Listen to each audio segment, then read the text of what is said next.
Salutations la famille, c'est toujours le frère Zonko dans la continuation des messages par la manifestation de la grâce du Verbe de Loba, l'unique créateur. Nous allons toujours dans Kalata Mbale, dans Kalata Dimsi, qu'on peut se procurer sur les éditions zouloulassan.com, les éditions zouloulassan.com, entrez ça dans Google et hop, vous accédez.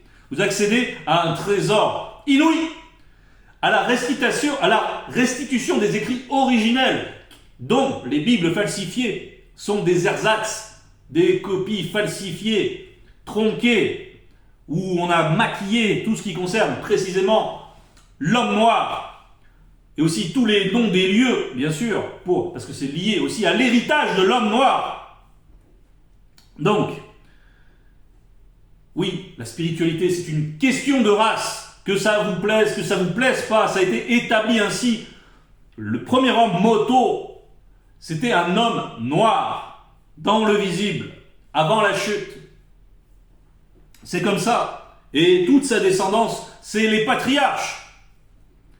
Ce sont les apôtres. C'est toute l'histoire de la spiritualité. Se fait à travers ce génome. Pour manifester le nombre connu. Pour supplanter ceux qui ont chuté dans le spirituel. Bien.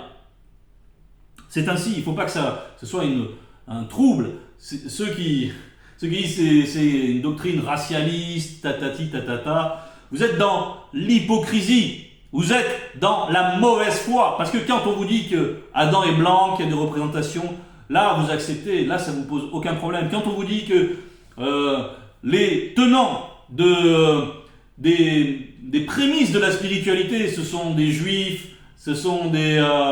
Et en fait, après, quand on vous apprend que ce sont des faux juifs, vous ne faites pas le rapport, vous continuez dans vos trucs, vous acceptez quand c'est des blancs. Mais quand c'est des noirs, là, ça pose problème. Quand on vous dit que en fait, tout ça, c'est l'héritage de l'homme noir, que la spiritualité est liée intrinsèquement à l'homme noir, ah, là, ça vous pose problème. Et pourtant, c'est un blanc qui parle présentement, quoique je n'ai pas spécialement envie de mettre cela en avant, parce que je suis blanc selon le visible de la chute, mais par la manifestation de la grâce du Verbe de Loba, qui est la parole transformatrice, qui peut changer toute chose. Je suis, moi, intégré à ce génome.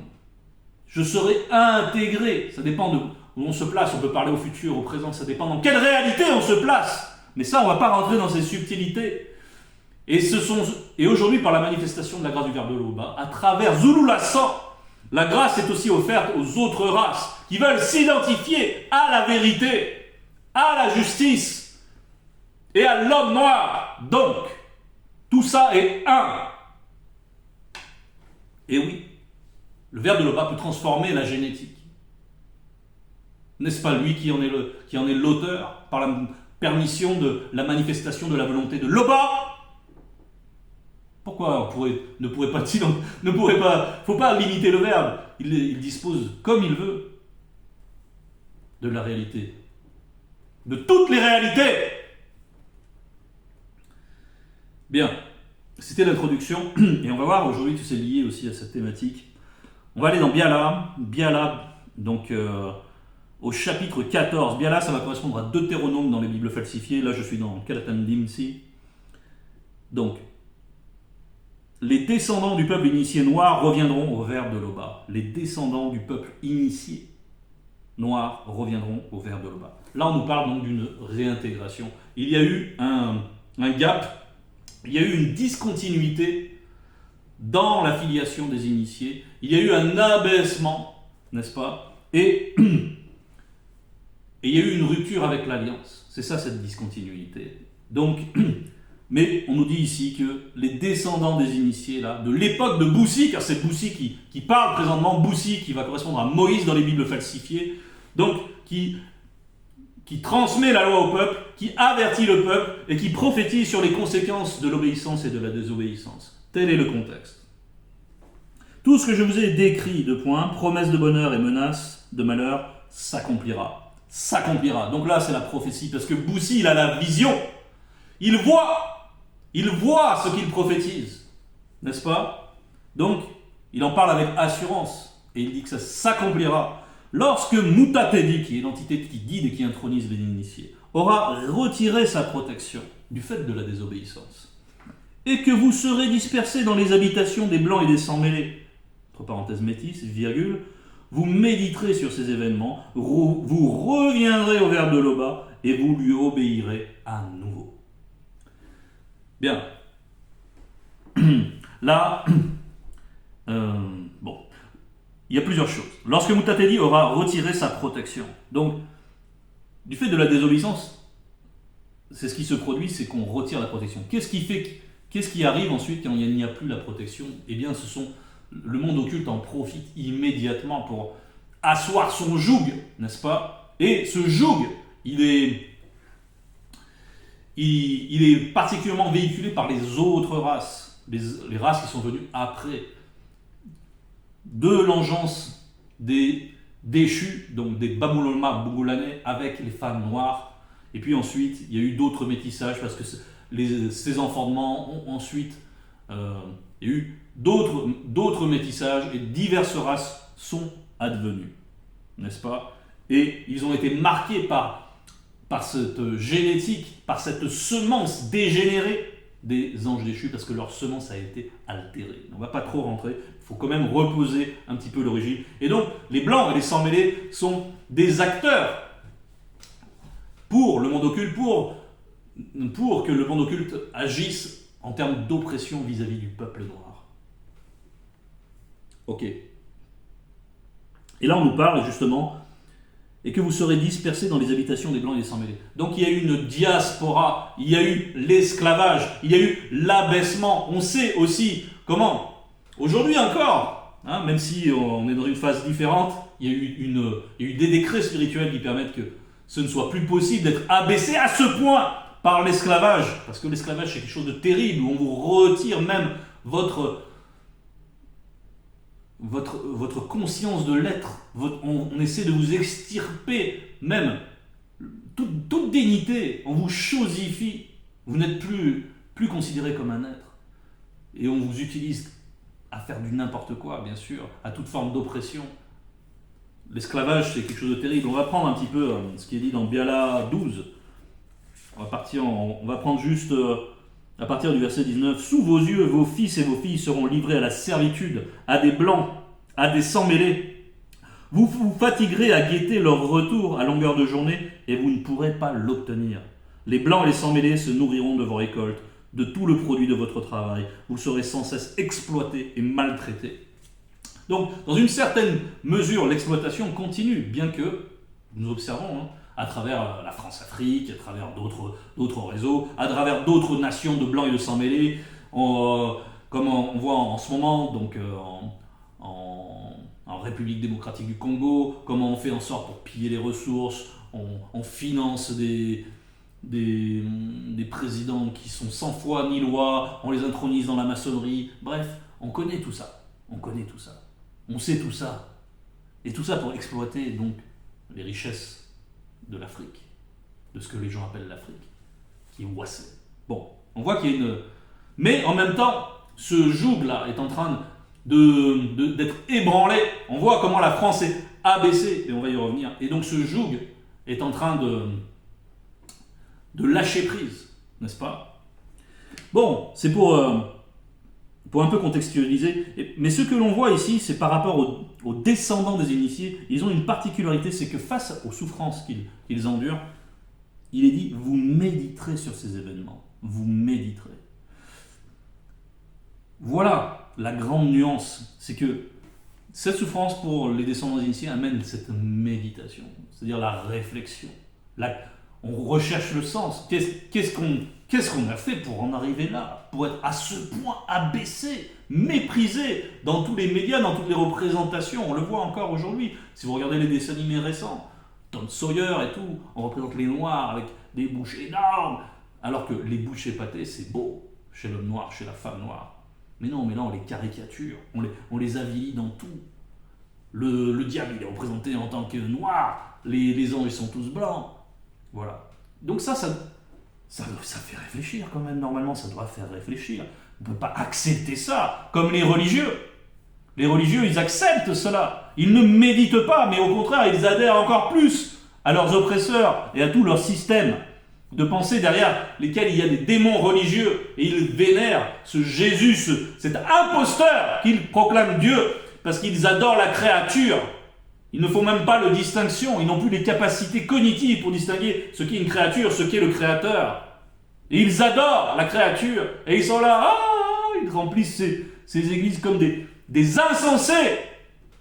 Mais là, ce n'est pas le cas. Ici, il y a les gens qui méditent. Il y a ceux qui réfléchissent, ceux qui n'acceptent pas, ceux qui recherchent la vérité.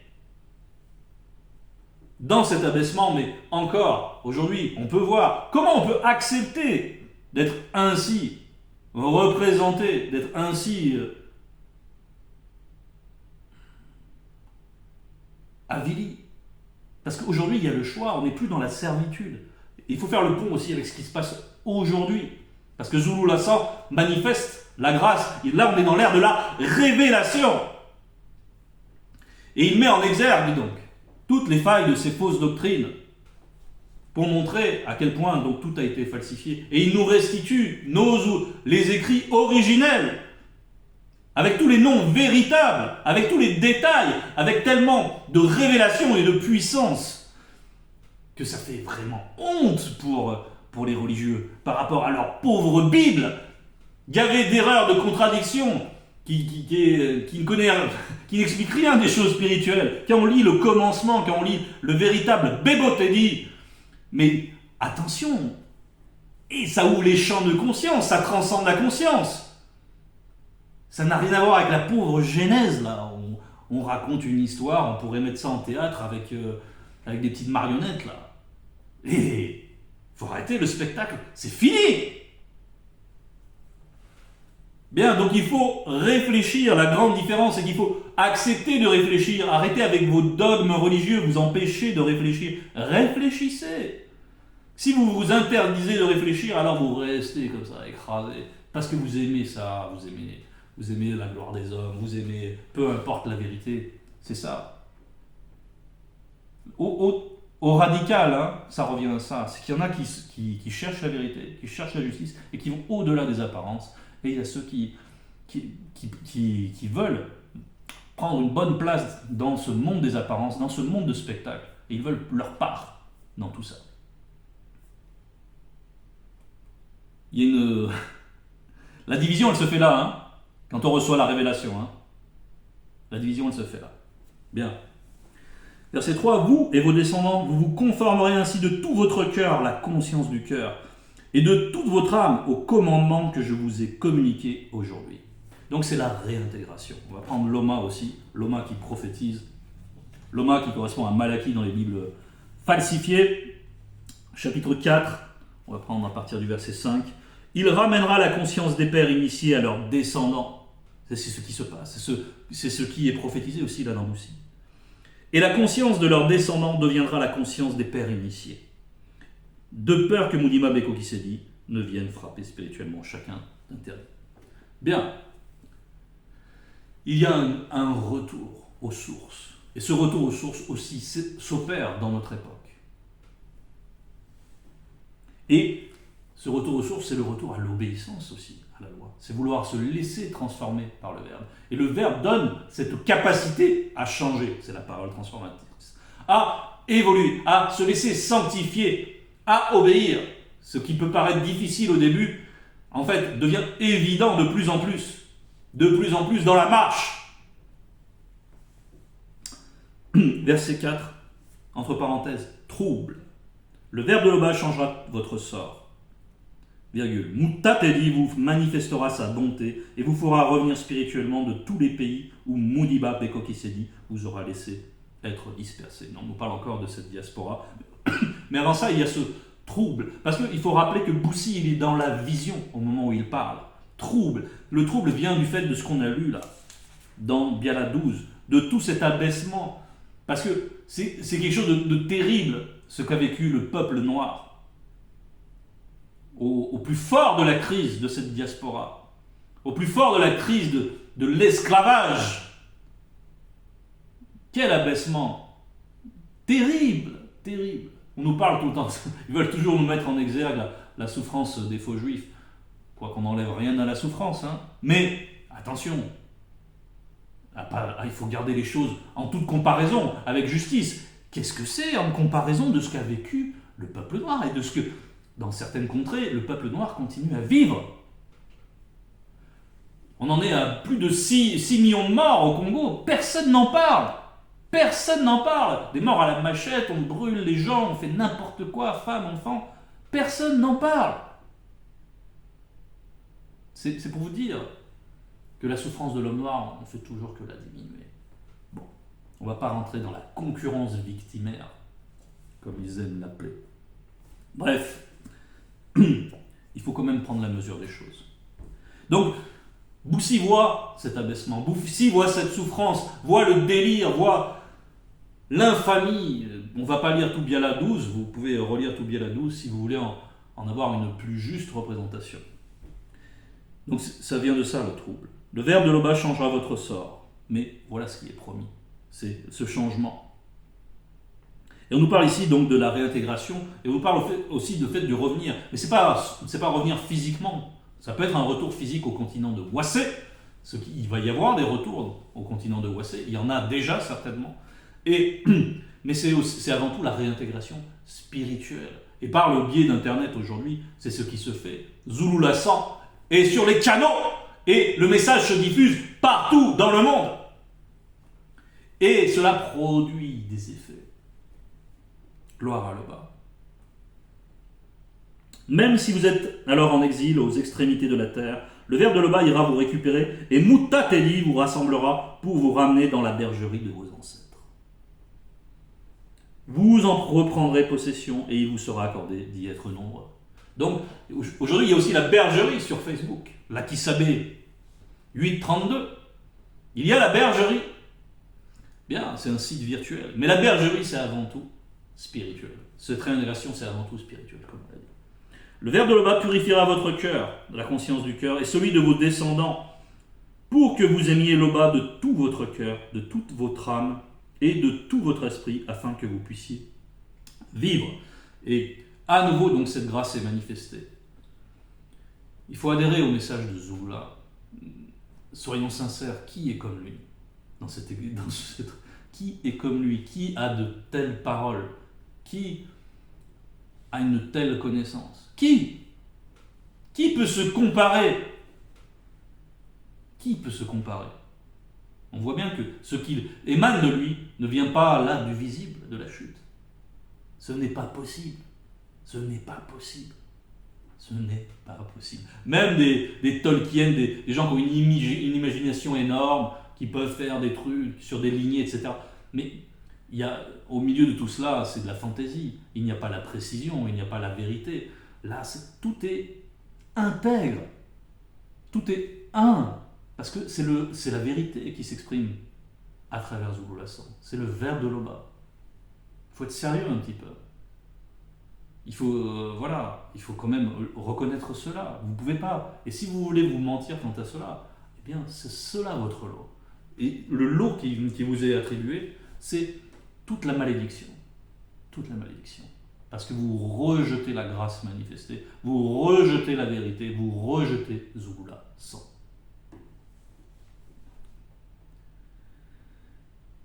Verset 7. Tous les malheurs que je vous ai décrits, Moudiba Bekokisedi les infligera à vos ennemis. Et les religieux sont nos ennemis. Ceux qui s'entêtent, qui s'enferment là-dedans, ce sont nos ennemis. Nos ennemis même déclarés. Alors que nous, on n'a que faire d'eux. Parce que par la puissance manifestée à travers Zouloulasan, on les piétine, on piétine leur doctrine. Et les démons aussi qui les inspirent. Tous les malheurs que je vous ai décrits, Moudiba Bekokisidi les infligera à vos ennemis et à ceux qui vous poursuivent de leur haine.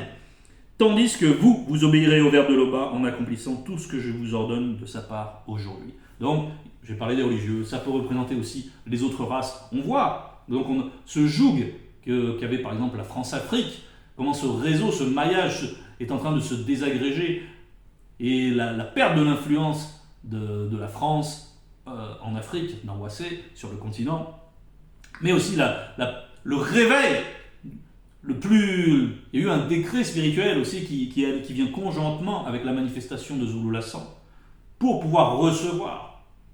Donc, On voit que tout ceci est en train d'évoluer, la géopolitique bouge, et on voit que même si dans certaines régions le joug est encore bien marqué, eh bien dans certaines autres le joug se désagrège.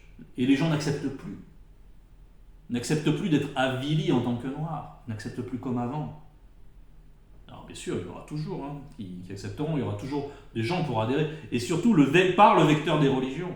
C'est ça, le poison, c'est les religions des blancs et des sans-mêlés, avec leur faux Jésus, avec ces ignares qui confondent la créature, le créateur, et qui adorent la créature, qui ne réfléchissent pas. Bon, ça c'est le poison d'embrasser, qui fait que ça tient encore. Mais ça, c'est justement le travail de notre Moulay, c'est de battre en brèche tout cela. Mais il ne s'agit pas de courir à tout vent de doctrine lorsqu'on est libéré de cela. Et reconnaître qui est le libérateur. Qui nous a libérés. Ne pas le perdre. Qui nous a présenté Loba, l'unique créateur. Qui nous a éclairés dans le fait que le créateur n'a ni commencement ni fin, qu'il est par-delà toute sa création. Bien. Et par-delà même la non-existence. Il nous ouvre tous les champs de conscience. Il nous libère. Ouassé, ton sauveur t'appelle. Tourne pas le dos à ça. Ne fais pas semblant. Ça sert à quoi de faire semblant? Ça t'amène où?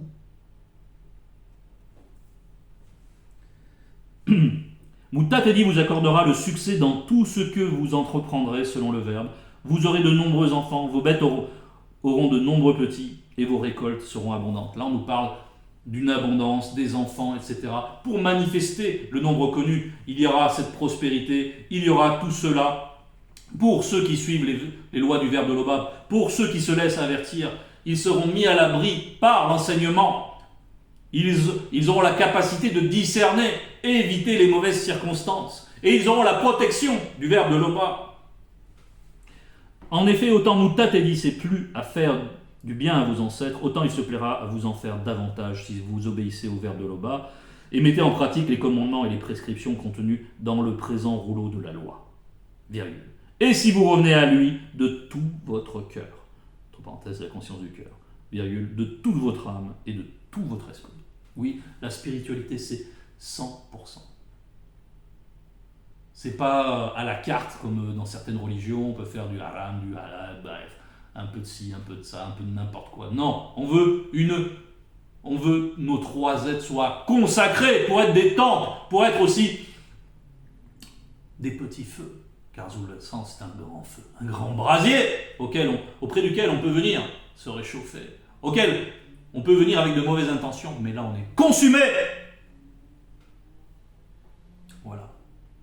Telle est la manifestation de la grâce du verbe de l'Oba. Gloire à l'Oba.